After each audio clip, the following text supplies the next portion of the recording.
At the mention that it would be Japheth's son who would save Jerusalem, many onlookers began to mock John for his prophecy. You must have installed yourself as a god too, John, for such a prophecy could only come from your own mind. Do you not know that the king was castrated as a sacrifice in order to sit upon the throne? I am well aware of the sacrifice the king made, and it explains why he is without a child. So what game are you playing here? Perhaps the king was correct when he said you prophesy only doom unto him.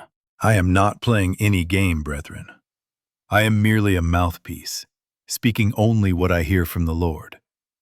And as for the king accusing me of prophesying only doom unto him, that too is true. For it is his son, the heir he so desperately needs, who will unleash doom upon his rule. John's remarks that day left many attendees deeply confused, and as with the prophecies he had uttered before, the declaration that the king would have a son spread like wildfire throughout the city and the surrounding villages. King Japheth had concluded his keynote address at the cathedral, but the church elders were infuriated by his remarks about the God of their ancestors. As a result, they requested his presence in the House of Council before he departed for the palace. The House of Council, HOC, consisted primarily of 10 men, though this number could be increased to 40 depending on the severity of the matter at hand. On this day, following the cathedral service, only 10 men assembled to reprimand the king for his actions. Among those present in the HOC were Jeffrey, Asmu, Joash, Peter, Amos, Andrew, Johann, Ribeth, Jeshua, and Joshua. Greetings, Your Majesty. May your reign continue to shine with wisdom and strength, and may the prosperity of Jerusalem ever flourish under your guidance. Get to the point, Joshua. I've only had fruit and salad for breakfast, not steak. I am hungry after the very long service we have just concluded. Were you not supposed to refrain from food until the 6th hour, as it is the Sabbath day? Who does that anymore, huh? I live in luxury, and you tell me I must abandon it for the sake of this so-called invincible God? Your words are foul, my lord. Humble yourself before God, lest his wrath fall upon you. Let me tell you what is foul. It is foul that I have no son, no child at all. It is also foul that you call your God the supreme being, yet we are still sharing power with that bastard Anton Beverer. Is this God not supposed to be on our side? My lord, I believe Elder Amos has counseled you wisely.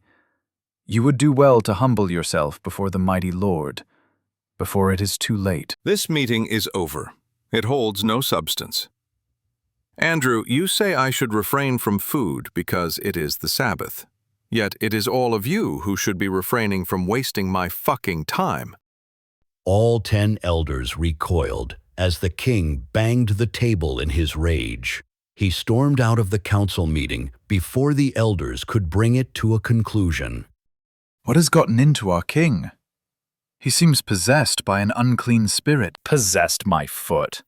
This thing is simply full of pride. Hey, mind your language. He is still your king. No, Elder Andrew is right. Your so-called king has crossed the line. He is no longer worthy of our reverence. I say we remove him and install a new king for ourselves. All in favor, raise your hands. Elder Asmu proposed that the king be removed by vote, raising his own hand first to show approval for his motion. One by one, the 9 others in the room followed suit. Very well, then. Things were rather chaotic in the king's palace. Upon arrival, the king had locked himself in a room and refused to come out. Evelyn, the king's wife, tried to persuade him to leave, but to no avail. All that could be heard were the sounds of the king breaking things, his frustration unmistakable. 3 days passed without the king ever leaving the room, and he had promised to kill anyone who dared break the door. On the fourth day, around noonday, a letter was delivered to the royal palace, bearing the stamp of the HOC. Evelyn then took the letter to present it to the king. My lord, an urgent message has arrived from the House of Council.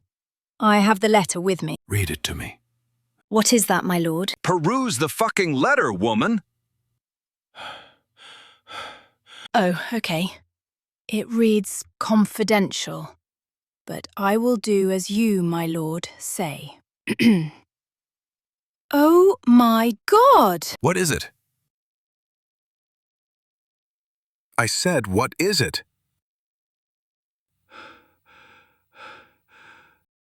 Finally, King Japheth slowly opened the door to the room in which he had locked himself and crawled out, clutching his stomach. Oh, my poor husband. Let me help you up. Get me something to eat. The king had spent 3 days and nights locked in his room without food or drink. The room was filled with broken items, plates, statues, paintings, and mirrors. The king himself had sustained minor injuries. King Japheth had now fully regained his strength after having a meal prepared by his wife, the queen. He then bathed and donned his royal robe. Seated upon his throne, he attempted to read the letter he had received from the House of Council.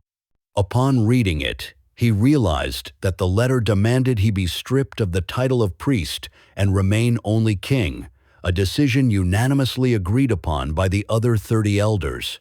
He was visibly furious. Who do they think they are? Do they not know that I installed myself as priest? At that very instant, the king's servant appeared before him to address him. My lord, please receive me. What do you want? My lord, John the prophet has come to see you. At that very instant, a loud commotion erupted from within the palace. John the prophet was forcing his way in.